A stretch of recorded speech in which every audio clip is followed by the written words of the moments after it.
I'm Ron Richardson, and I assume you came here to learn how to create a budget. Why did you do that? Have you had trouble maybe paying a credit card bill 100% each month? Or maybe holding some bills occasionally because you didn't or you needed to wait for some more deposits in your checking account? Or maybe your savings isn't growing, or maybe you don't have any. Can you relate to that? Be honest, I've been in the same boat.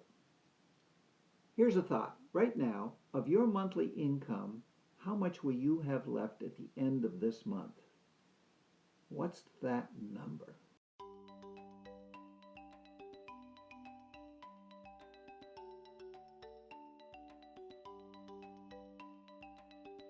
It's okay, I didn't have a clue when I got started. Creating the budget like the one we're covering today, though, is different than the others because it quickly zeroes in on finding your number for you.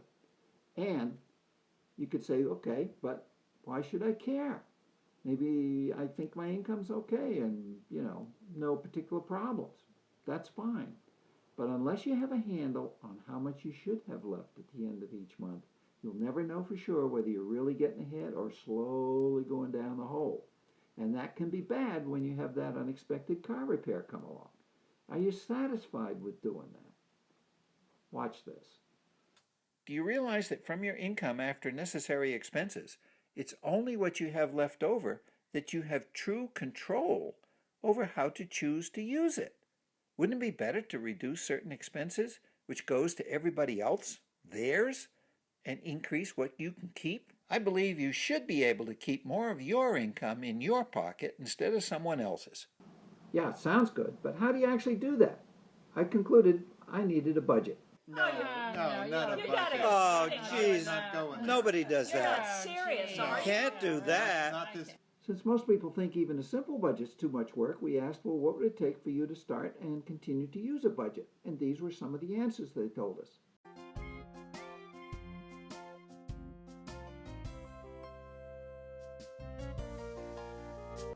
Well, we listened, and today we're introducing a unique and totally fresh approach to keeping a budget.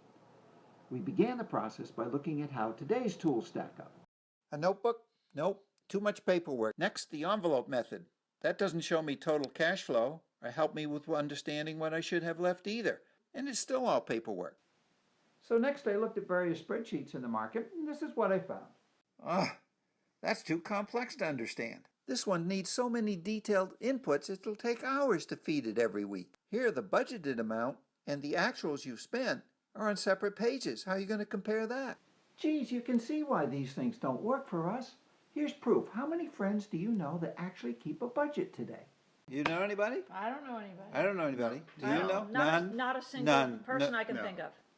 But why? Because most budgets have three basic problems. Here's how we solve them in the budget that we're introducing today. The first problem is that really useful results may be buried in a mass of numbers. Geez, buried results like that aren't going to help. I just want a design that makes it clear. What should I have left at the end of the month and how's my progress in getting there? What's the solution to that? So, could you use this? Wow! Look! The horizontal bar is the actual amount you should have left. It's equal to your monthly income minus your planned expenses. The money below the bar is yours. That can be the fun money over which you can actually make choices over how to use it. The vertical bars above the line show how the sum of your actual daily expenses eats away at your total income. Use this to see if you'll likely meet your monthly goal or not. And the beauty of this is that you can actually see an early warning if your rate of spending is so high you might run out of money before the end of the month. Use this graph to see cash flow trends, time your bill payments, and keep yourself out of debt. Just this graph alone is an amazing tool, and there are others. At the top are the actual numbers of where you stand today. This chart compares your spending from your checking account and your credit card accounts. This chart lets you compare your plan versus actual income. And this chart puts it all together and even shows you if you're overspent. It's beautiful, and each of these different views clearly show where I stand every day. It's incredible. There's real value here because it gives you a great snapshot of just where you stand each and every day of the month. So, do you need to know how to create a budget in Excel yourself like this? No. At the end of the video, I'll show you how to get a copy. So, we've solved the first problem, buried results. The second problem is that budget spreadsheets are often far too complex and detailed to maintain. One reason it's too complex is just having too many categories to track. Take a Walmart receipt, break it into groceries, household goods, and clothing, and then add the amounts up for each separately? I don't think so. Reduce that complexity by only creating categories for which you spend more than $100 per month on the average, plus utilities. Lump all the other minor items into a single category called miscellaneous. So, put Walmart into a single category called groceries and household items. This way you can reduce the total number of categories to less than 30.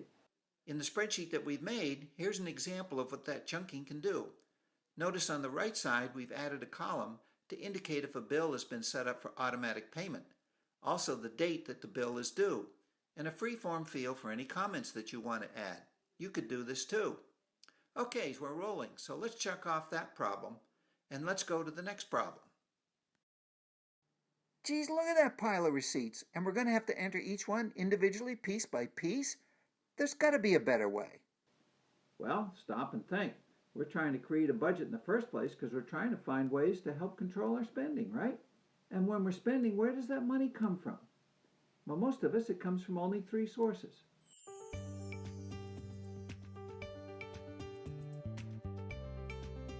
What could you look at that would give you a concise list of those amounts? Aha, do you see it now?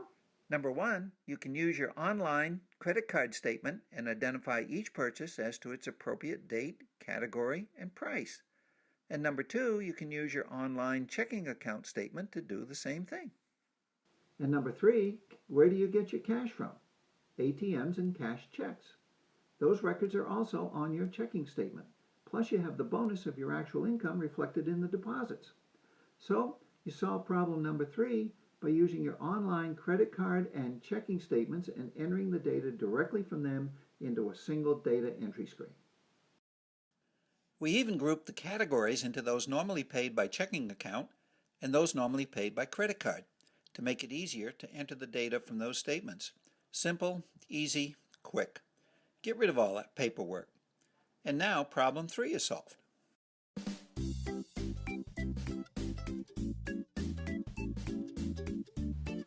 Now, once done, you can set up a series of macros to start the calculations.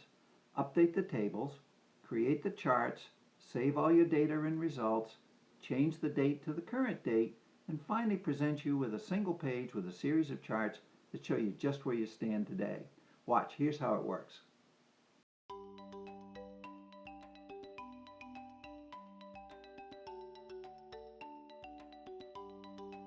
Wow, that was fast! Once you see the overview, you can switch over to the expense categories and see how you might reduce some of them so that you can keep more money in your pocket for some fun things. This is really cool. And best of all, using these methods, you can maintain it in only 15 or 20 minutes a week.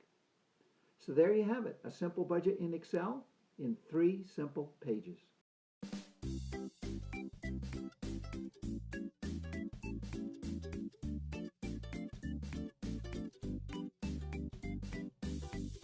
We've covered how you can create a budget in Excel. You can build your own, or if you're interested in a particular spreadsheet you've seen today, you can get one now. We think it's affordable for everyone at $29.95. Remember, it's designed to quickly focus on helping you find out how much you should have left by the end of the month. And then, using your actual expenses, find those leaks so that you can actually wind up having more money in your own pocket.